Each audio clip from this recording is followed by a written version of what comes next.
Hello everyone and welcome. Make a cup of your favorite drink and get comfortable because this is a wonderful time for new stories from YellowCat. Send your own stories in the comments below and maybe they'll be in our new video. What is the worst mistake you've seen someone make at work? Back in the dark ages, I worked for a small town daily newspaper. There was one large discount store that refused to advertise with us and would only use the other papers in town, our sole rival, which was more of a weekly shopper type paper. For unknown reason, the store decided to give our paper a chance. Ad ran, and there in the double truck full color ad was men's shirts, $9.99, minus the ever important R in shirts. Yep. Men's S. Needless to say, they stuck with the other paper. When I was a teen, I worked at a full-service gas station. One day, a guy came in towing a boat to get gas. A guy a couple years younger was working and thought the owner had taken the gas cap off of the boat. He placed the gas nozzle in a fishing rod holder. It is basically a hole in the top of the side of the boat. He proceeded to pump about $40 worth of gas onto the floor of the boat. The owner was understandably upset. I actually just barely prevented this from happening. An undergrad was working in the genetic research lab I'm doing my PhD in. Keeping things clean and eliminating contamination are pretty high priority in our lab. Different people will use different chemicals. Ethanol, hydrochloric acid, or bleach are the most common. The undergrad decided he was going to rinse some bottles in bleach before placing them in the hydrochloric acid bath to make them extra clean, creating chlorine gas in the process. I stopped him right before he turned our lab into a scene from World War I.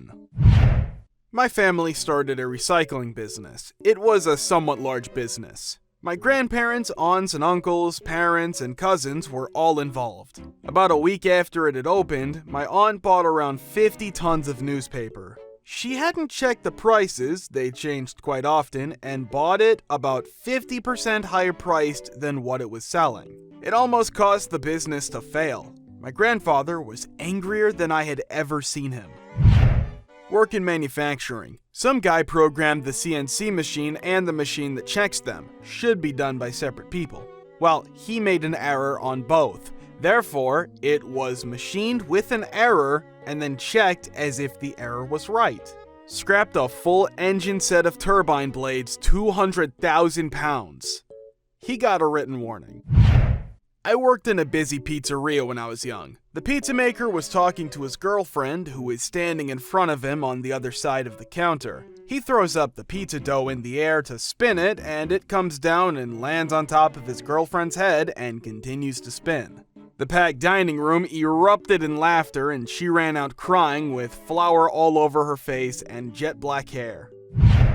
A well-liked director of our art department was leaving for another company. He crafted a beautiful and inspiring message which announced his departure, how much he'd enjoyed working with us, and how he was on to a new adventure. He sent the message to the entire company. One of his junior employees accidentally replied all how her life was devastated, she was heartbroken, and she was going to be despondent over losing the best lover she'd ever had. He was married, not to her, and had 3 children. The Bon Voyage celebration was quietly cancelled. He left silently 10 minutes after the reply had been sent. Without understanding the mail system, she tried to do a recall all and sent a "please don't read the message this is attached to. It was a private message between colleagues." Oh boy, that was an interesting day.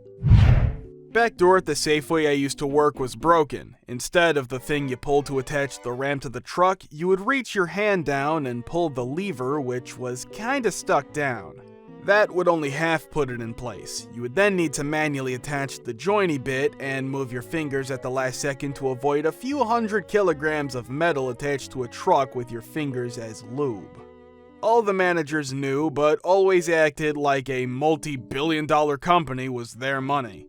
Good guy truck driver one day refused to dock until he saw a work order for it saying the loss of goods would be greater than the repair cost. Fixed overnight. Amazing what happens when a middle-aged man rocks up instead of clueless cannon fodder teenagers. Back when I used to work at McDonald's, I witnessed a few noteworthy incidents. I spent most of my shifts as a cashier, so if there was a mistake with the order or with the food, I was the first one to hear about it. Well, one day I had a customer come up to me and hold out his half-eaten hamburger. I asked him if there was a problem, and without a word, he lifted up the bun to reveal a half-eaten sticker stuck to the patty. Not necessarily the worst mistake I've seen in a workplace, but definitely the weirdest. I saw a girl who had just been hired drop the water bottle when trying to put it on the cooler, and it rolled across the office, glugging out water the whole way. By the time someone stopped it, 90% of the water was on the floor, evenly spread through everybody's work area. Throwaway for obvious reasons. I was a trainee dental nurse for a year, and about 4 months in, we had one patient come in for a pretty standard procedure. Looking at her chart, she had a history of heart problems, and the anesthetic the dentist gave her for contained adrenaline. This stuck out to me as weird, but I was 4 months in, and she was 10 years into being a dentist, so I kept my mouth shut. Patient went into cardiac arrest on the table after being given the anesthetic, got wheeled out by paramedics after I called an ambulance. Turns out, she shouldn't have been given the adrenaline, and the dentist just didn't check her medical history properly for whatever reason. That practice got shut down a couple years later, and I still feel guilty every time I think about it for not saying something. She was okay afterwards, but it was very scary. That I can talk about, the worst was probably the head of etiquette's desk. In order to match up with some expiring futures contract, they had to sell different amounts of 200 separate stocks in the share market's opening auction. Didn't matter what price, because as long as they sold all of them, they'd exactly match the price of the expiring futures. By definition, if prices went up, they'd lose on the futures, but make money on the stock sale, and vice versa if prices dropped. The whole team entered the sales into their terminal as usual and waited for the open. And within 2 seconds to go before the order matching process, the head of the desk accidentally deleted the orders. All of them. The orders were big enough that when they were canceled, the market price spiked upward. Then, they had to enter sell orders into a live market with moving prices that were big enough to push down the prices of the individual stocks. Took them almost 10 minutes to sell all of the stocks that they had to get rid of.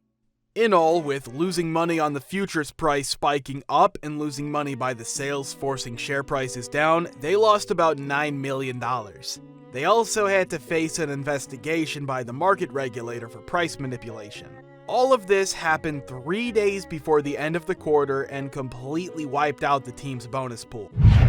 This was technically during time in university, but I believe the guys who made the mistake were postgraduates. I was working in the chem labs, sample preparation using very small quantities of diethyl ether, and I noticed I was becoming groggy and slow. I could smell ether, but given that I was dealing with small quantities, it was sealed, and I had left the Winchester sealed in a fume cupboard. I rationalized I was just tired. Dissertation grinding. Gets bad enough that I halt working on my sample prep and go to get some sleep. As I'm leaving, look behind the divider to the other side of my bench. There's another diethyl ether Winchester, 2.5 liters, just a few feet from where I was, unsealed, just vaporizing. Thankfully, our new labs were well ventilated, but it was still enough to make me feel pretty rough. Given that the department was way over budget that year and they made me quite sick, they got quite the blocking, I hear. Back in college, I worked as a tire and oil change technician. One day I was working on a 5.7 Subaru Outback, or Forester I think. It was getting 4 new tires and an oil change. Now, typically when we change a set of tires, we also replace the valve stems, so most of us would typically use pliers and rip out the old valve stem to quickly deflate the tire. The only time you couldn't do this was when they had pressure sensors built in. Those were solid and metal though, and we would have to take the slow route and remove the core from the valve stem to not damage it. This Subaru had black rubber valve stems, so I started ripping them out. They were tougher than usual, but I managed to rip out 3 before I realized they were pressure sensors. Turns out, some of the new, at the time, Subarus had special sensors made to look like standard black rubber valve stems. We ended up having to replace all 4, which wasn't cheap.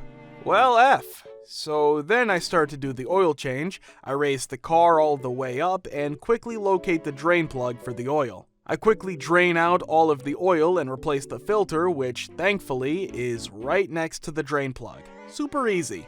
I lower the car back down and put 5 quarts of oil in it. Check the oil level and it's sky high, way up on the dipstick. At that point, I realized I had not drained the oil. I had drained the transmission fluid. Turns out the transmission drain plug and engine drain plug are close together and look similar. Who knew? S. Another tech had to run a full transmission fluid service on it after that, and the filter had to be delivered from a nearby parts store. I took a lunch break after that, pretty peed at myself. Thankfully, the customer was pretty understanding about the whole thing, and of course, the shop paid for everything. They remained a regular customer there as well. I changed the oil many more times on that same Subaru, and I never made that mistake again. I've got a list. Putting gas in a diesel ambulance, a paramedic pulling the tube on a cardiac arrest patient because the second medic thought it was down the patient's right main stem. It was incorrectly, his right lung was just full of fluid. 2 more attempts to get him intubated resulted in a solid 60 seconds off the chest. A physician at a satellite ER choosing to admit a chest pain patient to a floor for observation rather than see the ST elevation and depression on his EKG and activate the cath lab. This is a positive finding indicating a heart attack. In this case, a complete LAD occultation, aka the Widowmaker.